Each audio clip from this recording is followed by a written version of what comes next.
Israeli বাহিনীর লাগাতার আগ্রাসনে ভয়াবহ পরিস্থিতি গাজায়। রোববার উপত্যকার আল রুয়া টাওয়ারে ভয়াবহ বিমান হামলায় মুহূর্তেই ধসে পড়ে 7তলা ভবন। এই হামলায় হতাহত হন বেশ কয়েকজন। ইসরায়েলি সেনাবাহিনীর দাবি, বহুতল ভবনগুলো হামাস ব্যবহার করছিল সামরিক ও গোয়েন্দা কর্মকাণ্ডে। হামলার আগে সাধারণ মানুষকে সরে যাওয়ার সতর্কবার্তা দিয়েছে বলেও দাবি তাদের।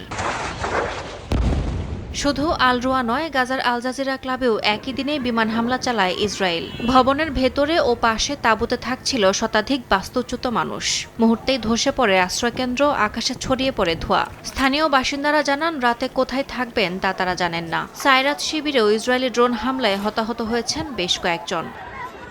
এদিকে হামলার মধ্যেই মার্কিন প্রেসিডেন্ট ডোনাল্ড ট্রাম্প নিজের সামাজিক যোগাযোগ মাধ্যম ট্রুথ সোশ্যালে হুঁশিয়ারি দিয়ে বলেন, ইসরায়েল তার শর্ত মেনেছে, এখন হামাসেরও তা মানা উচিত।